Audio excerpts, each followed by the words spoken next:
In our Lumberjanes Sweet Peek, we mentioned some immersion-breaking historical references, but that wasn't enough. Now let me show you these references from issues 1 to 29. Now, Rosie runs the camp, and she might be a reference to Rosie the Riveter, and a wave of industrious, woman war worker iconography around World War I. The cabin names are references too.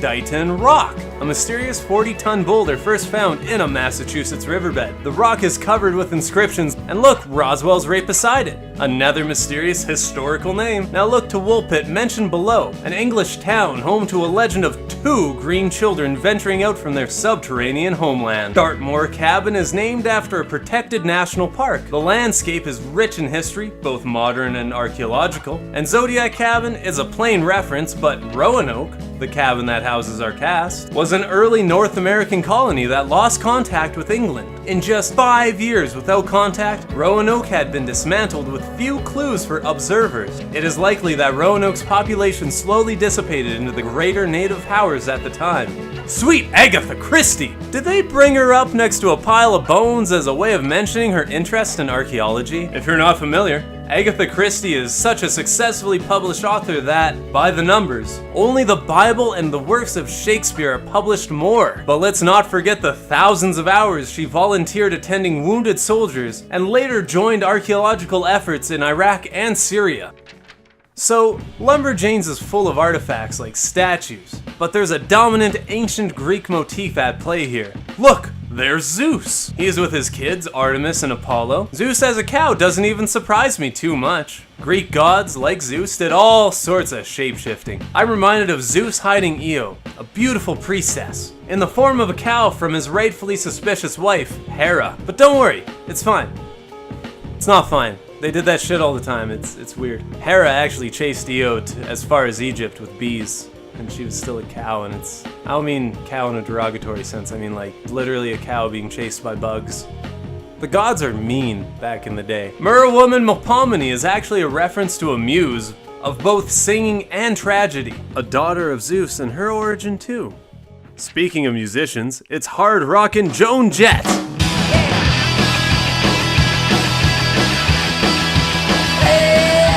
I love it. But hey, back to the Greek motif with bacchanal. A bacchanal person is involved with Bacchus, more known to me as Dionysus, a quite indulgent Greek god and son of Zeus. Man, Zeus had a lot of kids. Bacchanal is also just a wonderful word for a wild, drunken time, of which I might have many. But there are some Greek references here that aren't born of Zeus. And aside from Medusa, we have Agnodice. Forget my Greek. She had to travel as far as Egypt, just like Io, just to study medicine, earning knowledge forbidden to her in Athens. She is said to have posed as a male physician. She stood on trial for holding an official position that was forbidden to her based on her gender. It sounds simple, and many think that Agnodice was, maybe a fable, fading into symbolic history, but that's just the gray area of time. All of the references aren't that plain. Like, say, Juliet Gordon Lowe is the goddamn founder of the Girl Scouts. That's a plain reference. She championed an organization that focuses on leadership, individual connection, and growth. That's easy enough to spot. But things like Theodore and Tarquin, Reginald Lancelot and her men, Crumpo, Gutierrez Powell, Olive's daughter, Hugh O'Shanassy, Samson and Dromer, and let's not forget the fabulous Nicole's sisters, Van Dan, Langenberg, Lee Rowe, Miss Quinzella, Thisquins, Peniquickle, Thistle, Crumpets, Camp for hardcore. How could I possibly know? Hildegard may be a cabaret singer. The incomparable Hildegard was a musician, showman, and celebrity. Imogen could be a reference to Imogen King, who developed theories to systemically advance organization and care in her field, nursing. But then, Miss Hester could be a reference to something as small as a teaching aid blog by the same name. But there are references that don't have much to do with anything. There are statues everywhere. Jinkies is uttered, and that's Velma. She's quite the mystery solver too. B-Dubs, for what I could find, is a restaurant known for its buffalo wings. It makes sense to have outdoorsy mentions like Anna Hareo, a trader, trapper, author, prospector, cook, and the list goes on. But what's important is that she found work across Canada inspiring others with her care, her conservation efforts, and her autobiographic accounts. Robin Hood with a B-Y-N, cause it's a neat way to spell the name. Lumberjanes is full of this kind of wordplay. It's like saying merwoman instead of mermaid. Lumberjanes itself is a play in this fashion. I doubt that this spelling is a reference to Xenoscope's Robin Hood, but that's just my speculation. And, like Velma, these references can be about anything, not just historical. In a ride between Jo and her fathers, CMU or Carnegie Mellon University and James Bond even come up. She even addresses one of her fathers as Meja, and I have a feeling that she's not effectually naming him after a light pop composer and singer of the same name. It could just be his name too. There's more to burn through. Jolly Green. Now there are a few things here. Cannabis-infused lozenges. The Green Giant. He's a jolly character. Or the helicopter. Jolly Green Giant is the USAF HH-3E. And the Bear Woman might just be admiring this Lumberjane's wilderness skill. Phyllis Wheatley found acclaim in America in the mid-1700s as a poet. And if you've heard of Wells, you no doubt know Bell Hooks, an outspoken author, educator, and social activist. Ida B. Wells was a journalist in a time where her voice and activism was more than needed. Born into slavery in the late 1800s, she became a journalist, among other things, that wouldn't sugarcoat the very real racially based lynching problem, or the right to vote, or urban reform. Katie Sindwina performed as a circus strongwoman, and get this, there is a lightning storm in one spot for little more than a third of the year. Catatumbo lightning is this phenomenon, and it happens in a very small spot in Venezuela. Hopping across the ocean, we find the Grootslog, actually a legendary creature hailing from the Republic of Benin, West Africa. Whew! Let's take a break with Sister Rosetta Tharpe.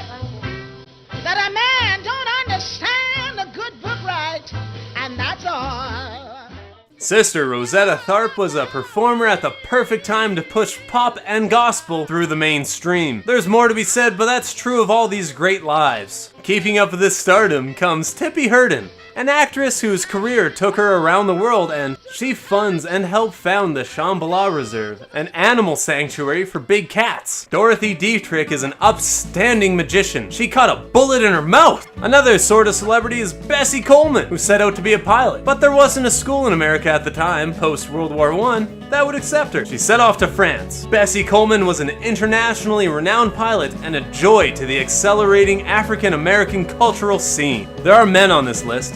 Fibonacci was a man. A formula of his is referenced early on. And Rosemary Grant, working with her husband, have studied finches on the Galapagos Islands since 1973. They're helping to expand human understanding of how rapidly natural selection can occur. On that note, Lumberjanes mentions a lot of big names that study life on Earth. Sylvia Earle, exclaimed by Jo, fits the bill with her extensive influence in oceanography. Sylvia Earle is well recognized in her tenacious and ongoing effort to save and better maintain Earth's blue heart.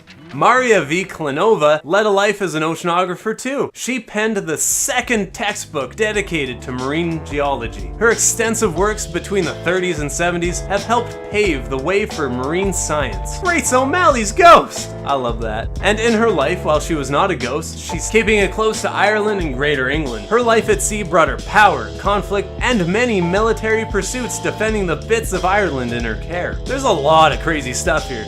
But I'll leave you with the scenario of Grace meeting with the Queen of England, Elizabeth. Grace was bargaining for power and the safety and release of her detained family members. It is said that she didn't even bow to the Queen of England. These women had to speak Latin during their meeting, as neither spoke both English and Irish. Admiral Malahayati was prominent in what is now Indonesia. She served as first admiral to the Aceh Sultanate through the tail end of the 1500s. Late in life, 63-year-old Annie Edson Taylor custom made a barrel and after minor tests, used it in a free fall down Niagara Falls. She survived and tried to earn some cash from her crazy stunt. Kristina Sosnowska Laiskiewicz Sorry about my Russian. Sailed around the world in just 2 years' time in late 1970. There are still some archaeologists here. We've mentioned Agatha Christie, but here's Annie Smith Peck. While traveling, she discovered a love of mountain climbing that would be with her for the rest of her days. Her books and mountain climbing achievements paint her as a geographer in the early 1900s, but she was also an outspoken advocate for things like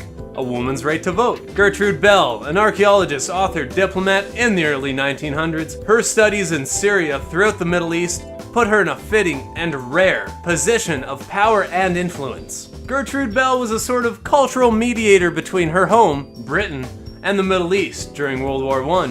Some even look at her story and liken her to a spy. Among her tenaciously achieved accomplishments, she topped it off with starting a museum in Baghdad filled with archaeological treasures out of the greater Mesopotamian area. Let's wrap this up with those that looked to the stars. Cecilia Payne-Gaposchkin was a brilliant astronomer. Her work as a researcher, mapping and recording the composition of the Milky Way, and her work as a professor has had a long-lasting influence. Mae Jemison is the first African-American woman to venture into space. She resigned from NASA to pursue how social sciences interact with technologies. Mae Jemison is currently overlooking a project to secure the necessary funding for interstellar travel research. Valentina Tereshkova was both the first woman and civilian to earn a seat in space during the 60s space race. The story doesn't end there. Valentina has held many positions in political offices throughout the USSR, and her honors and achievements are literally out of this world. There's both a lunar crater and a minor planet named after her, and these are some of the least notable honors on her list.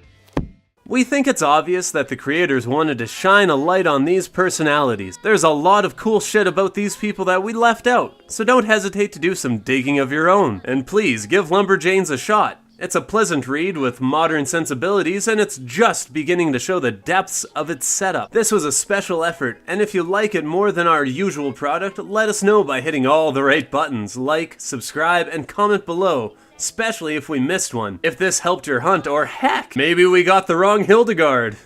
If you really like this, support us on Patreon so we can put more time into cool projects like this. Good times, and hey, thanks for watching. Oh, he held my hand. I thought it grand to understand that I was in the mood.